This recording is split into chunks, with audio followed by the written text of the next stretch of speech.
Happy Halloween. What's up, people? Hi, hi, hi. It is Mr. Byers. And it is the eve of Halloween. It is the eve of All Hallows Eve. Ooh, scary. I hope y'all have plans for tomorrow. Oh, I got that crazy hair.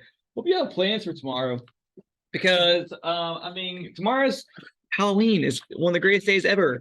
It's the gateway into the holiday season. So don't disappoint me. Don't be lame. Okay. Do something. Go out. Look at this. I have death coffee. Ah, R.I.P. Ah! I clearly need more coffee. Seriously. All right, so it took me forever to get this thing together because I had to update my PowerPoint to be more accurate. So I'm going to be going over this. We have about 20 minutes. I'm going to do what I can while I make my coffee. And you will, and any information that I don't verbally go over, it's all in the PowerPoint, and you can always send me an email and ask me, what it is. Okay? All right, so look, y'all are done with essay 2, which is fantastic. And we're moving on to essay 3.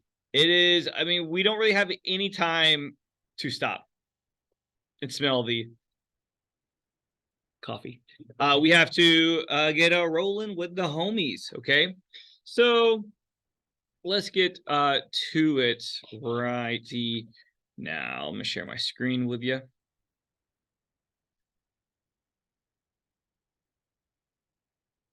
Okay, argumentative writing. This is the one that we are in. This is what we're going to be using our memoir with, okay?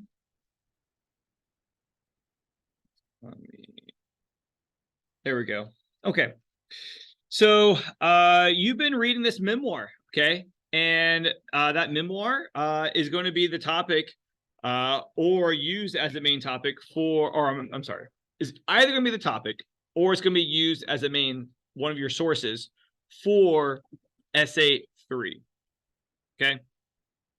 You'll be writing an argumentative essay about or using the memoir you read. You're going to pick a main topic from your book to research and argue how it impacts people's lives. The person in your book, their life. You're going to utilize some of the following strategies in your paper. These should look familiar. A narrative, definition, exemplification, cause and effect, comparison, contrast.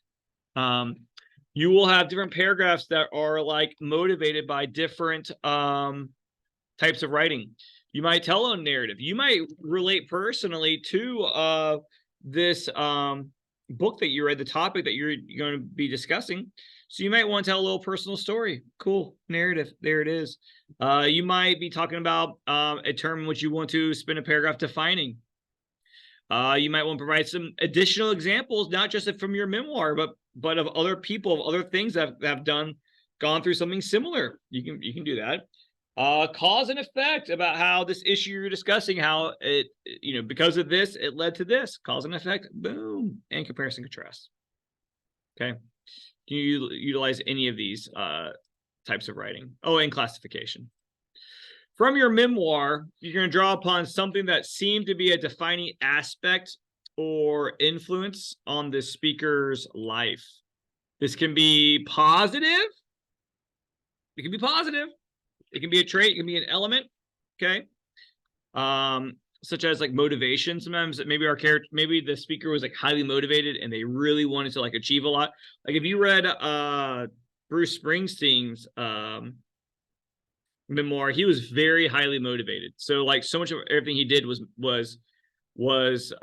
inspired by his motivation, which is why he never got into really drugs or alcohol abuse or like blowing up his life, because he always asked himself, how is this going to impact my need to like be successful? And so he always kept his motivation for success at the forefront. Drive, same thing with drive. People might be really, really driven. Oh yeah, getting ready for the 30-degree weather that's coming soon. tasty. Some people are really driven. Some people are very they have a lot of ambition. Some people are guided by God. They're like, God, yo, capital G-O-D. And that keeps them centered. That was a major part. Or they didn't have God and they had a crappy life, and then they had God and they're like, what? Maybe it was a series of supportive adults, okay? People in their life helped them succeed, and that they wouldn't succeed without all of their different coaches and stuff. Okay, blah, blah, blah, etc. These are not, you don't have to worry about these. These are examples. But you can also write about something negative. That's something that they experienced in their life was a consistent thorn in their side, and is the reason why they had a lot of struggle in their life.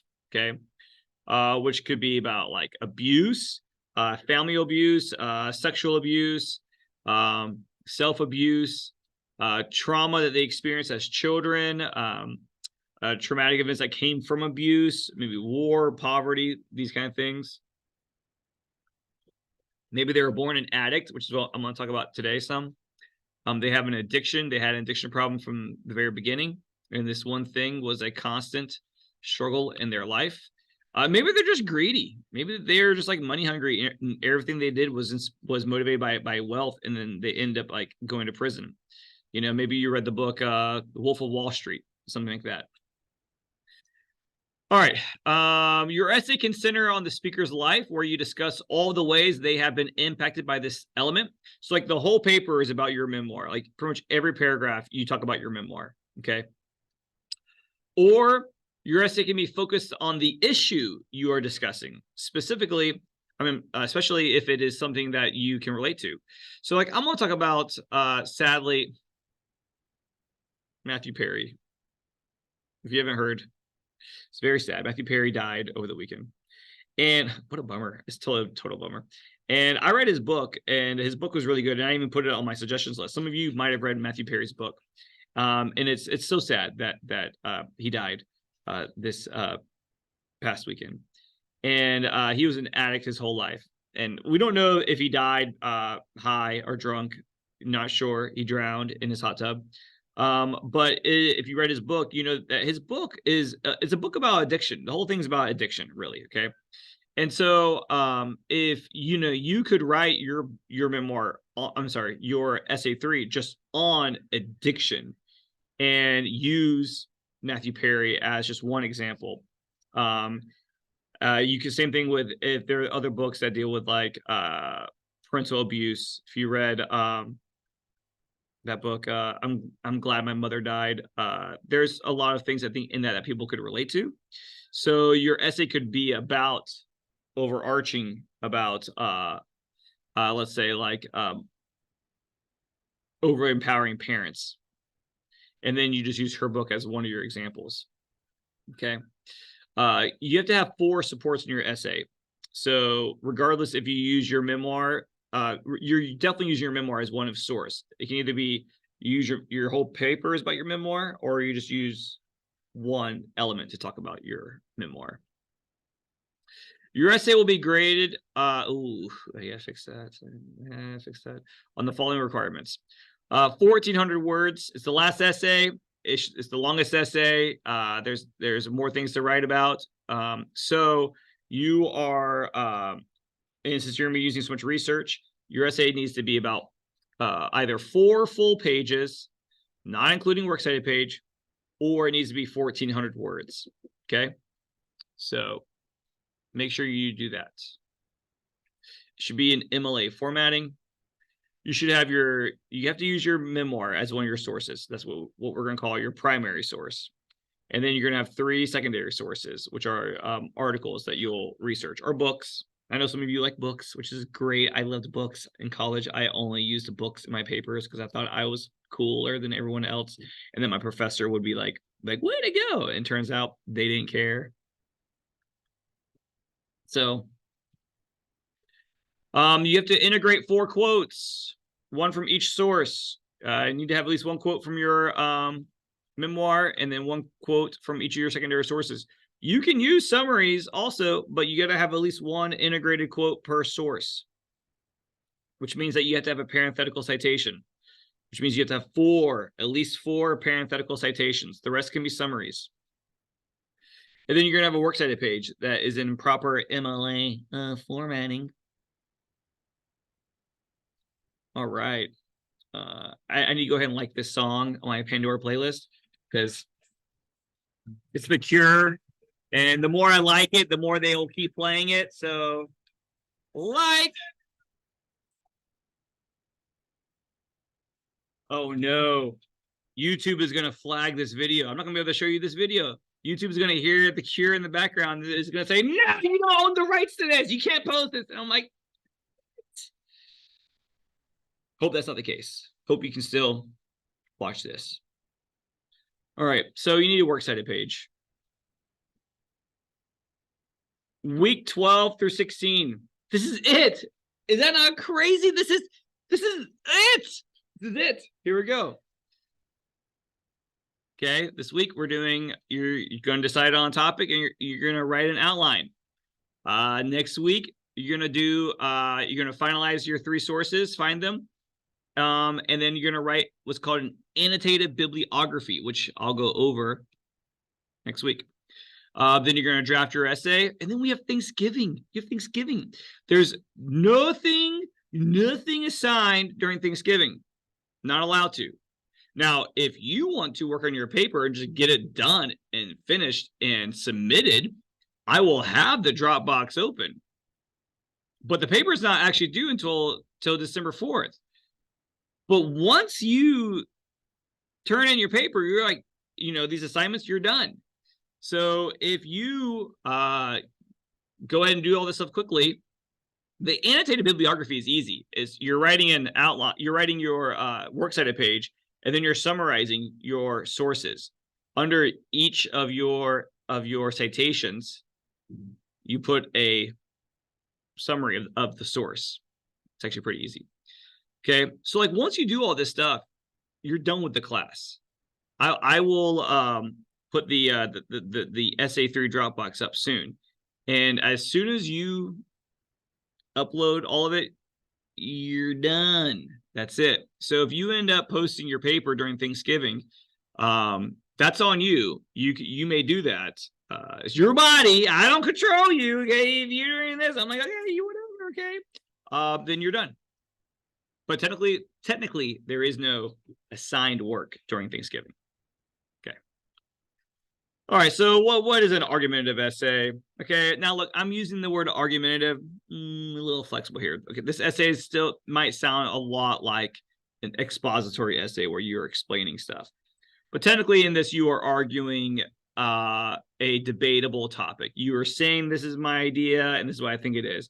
You don't have to come out aggressive, but you are presenting your perspective, okay, your interpretation, okay.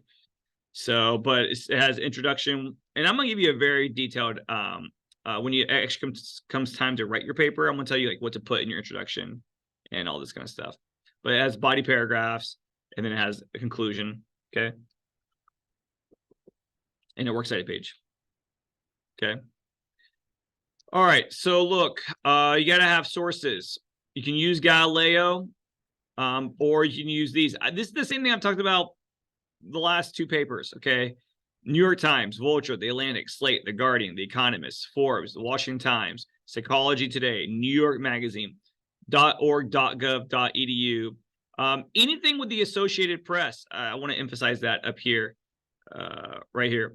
The Associated Press, they have a publication, and they also have a huge, essentially they write, the reporters who work for the Associated Press, they write tons and tons of articles, and then other small local newspapers can essentially purchase those articles to fill in their pages.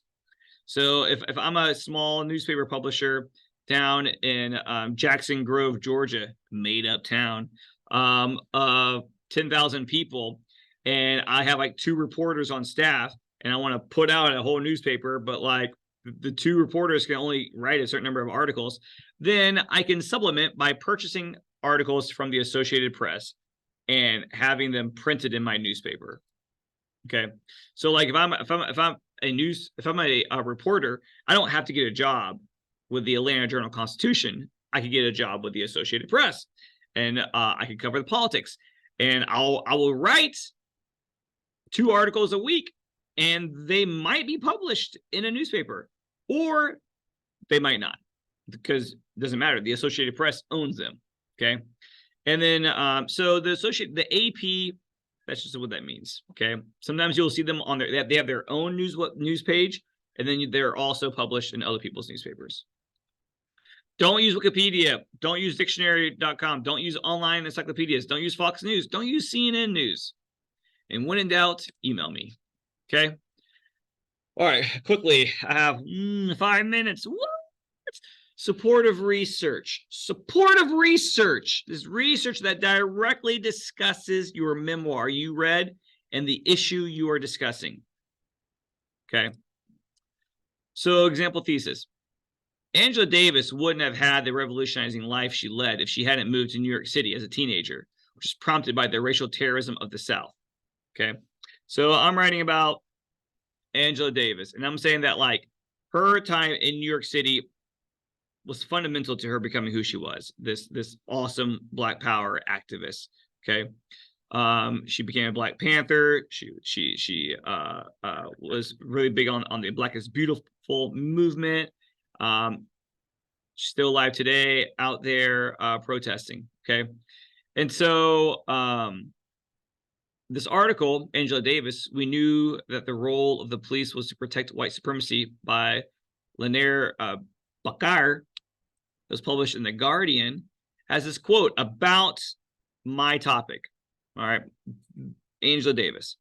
He says that Davis was friends with some of those who died in the 16th Street Baptist Church bombing in 1963, a Ku Klux Klan act of terrorism that killed 4 girls and for which no prosecutions were brought until 1977. This event led her parents to sending her to New York City. Okay, so like this is the catalyst. This was the final thing that made her parents send her away. They did not want her continue growing up in the South. And so she needed to go to school in New York City in a much more Black controlled neighborhood. Okay. So like this research is actually about Angela Davis's life, which I'm writing about in my essay. Okay. Now, also, though, you can find topical research. I'm writing about Angela Davis, but I'm also writing about racism. And I'm also writing about New York City and like what it means to be like in an environment and how like New York City itself impacted her. So topical research is research that indirectly supports your analysis because you are applying the information to your interpretation. So example, again, neighborhood attainment outcomes for children of the Great Migration. I'm writing about how, if we go back, Angela Davis wouldn't have had the revolutionary life she lived if she hadn't moved to New York City. So now I'm writing about the impacts your neighborhood has on you. So neighborhood attainment outcomes for children of the Great Migration. This comes from the American Journal of Sociology. These are the authors. Okay. Oh, I did it twice. Okay, so here's my quote.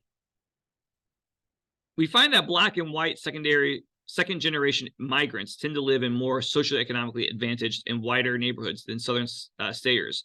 All of these advantages are partially explained by the characteristics of second generation migrants and their parents. Moreover, Black second generation migrants in the North are more successful in converting higher socioeconomic status into improved neighborhood outcomes relative to those in the South. So this is saying that like the Black families who were either part of the migration during the 1920s and all the way through the 1970s, which she was a part of when all these Black families moved to the North to escape white terrorism in the South, that like they actually profited from that, not from the terrorism. This is not at all. I'm not pulling a what's his face from Florida saying that Black people learned great skills through slavery. Not saying that, but that those who left the South and went to the North, that this research is showing that they, especially their children, the second generation, okay, that they found more success in the North. So Angela Davis has led a more one could argue that because she moved to New York City in the North, she found greater success in her life, growing, spending the rest of her youthful years there, rather than have she had stayed in the South. Okay. So that would be part of my argument. Okay. So I'm just showing you examples. Okay. The bell's at the ring, so I'm gonna wrap this up. This week you're writing an outline. If you're watching this as of Monday, I've not posted the outline yet, but I'm going to. It might already be there by the time you watch this. You're going to outline your essay with quotes. Divide your essay into points you want to make. Each point is a paragraph. Find many quotes that support your point. So again, it's sad. I'm doing this in honor of Matthew Perry's. Matthew Perry's life has been defined by his lifelong struggle with addiction. So like my main points I'm going to discuss in my essay would be like addiction is a disease. Addiction feels good for a while. And addiction causes low self-esteem. And then I'm going to pull a quote from his memoir that really supports each of these ideas. And then I'm going to find an outside source that affirms this idea, okay? That he's not the only one who believes this. Many people believe this as well. And I'm going to use those in my outline, okay? So as you'll see, this is essentially the outline. You're gonna write your thesis, and then you're gonna write your main points. And you don't have to have 3. You can have 4 or 5. This has to be a long essay. You don't gotta have 3 body paragraphs. You can have 5, as many as you want, okay? List out your main idea for our main topic for each paragraph. And then you need to fill in your outline with a quote from your memoir and a quote from your source, okay? If I remember correctly, which I hope I do, the outline is not due this in a week. The outline, let me see here. Where is this sheet? Oh my God. Oh my God.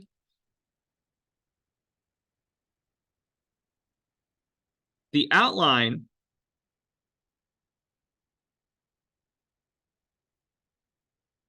okay.